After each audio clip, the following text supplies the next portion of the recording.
والحياء شعبة من الإيمان. أخرجه الإمام مسلم في صحيحه. المحافظة على نظافة الطريق إحدى شعب الإيمان ودلائل البر والإحسان. قال جل وعلا: ولا تعثوا في الأرض مفسدين. وقال سبحانه: ولا تفسدوا في الأرض بعد إصلاحها.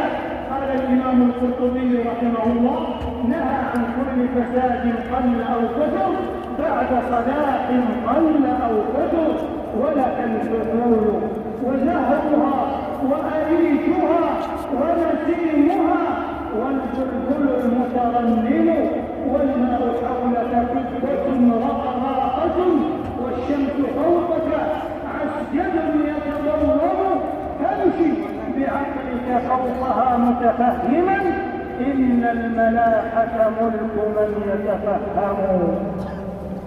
وليس ما تبثه بعض مواقع التواصل الاجتماعي وشبكات المعلومات من الأكاذيب والشائعات والافتراءات والمغالطات والقدح في دين الناس وأنفسهم وعقولهم وأعراضهم وأموالهم إلا وجه كالح وصورة ظلامية تعكس فساد الأذواق عند شذاذ العقول والآفاق وتنذر بأزمة ذوقية قيمية خطيرة.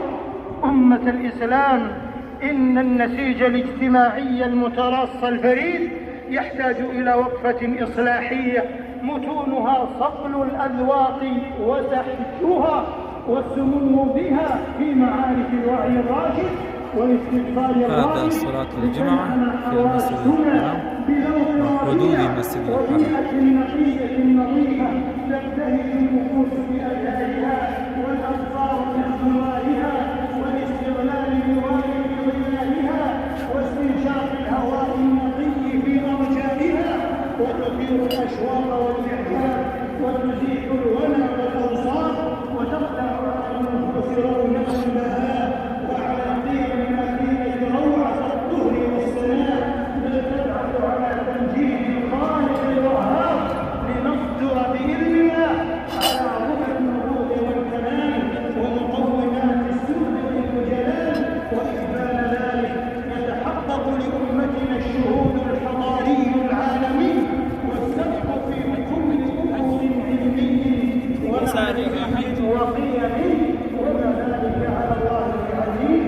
بارك الله لي ولكم في الوحيين ونفعني وإياكم بالحسين الثقلين. أقول قولي هذا وأستغفر الله العظيم لي ولكم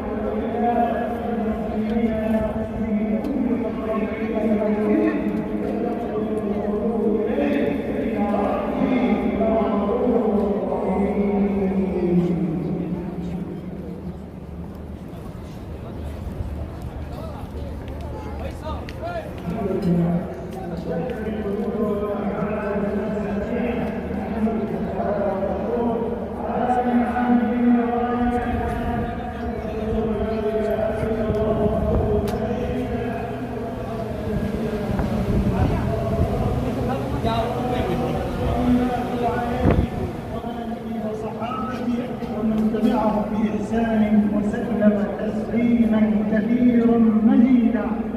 أما بعد فاتقوا الله عباد الله واستمسكوا جميعا بعلى الخصال الحميدة والقيم تحوز الفلاح والمجد الأعظم. والإيمان فقد تحسن وآن تعزيز القيم وإعلاء الشيم بين أبناء هذه الأمة كبيرها قبل صغيرها وأن يكون الاعتزاز بالقيم طيب الأفكار والأخلاق لا الأدراج والهم الرياح. فالانتصار بالقيم والذوق سنن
بلاد الحرمين الشريفين لا تزال محفوظة محروسة تقنن الأخلاق والقيم بهذا العمل السفاح للترقي بالقيم والأذواق والحفاظ على الآداب والأخلاق.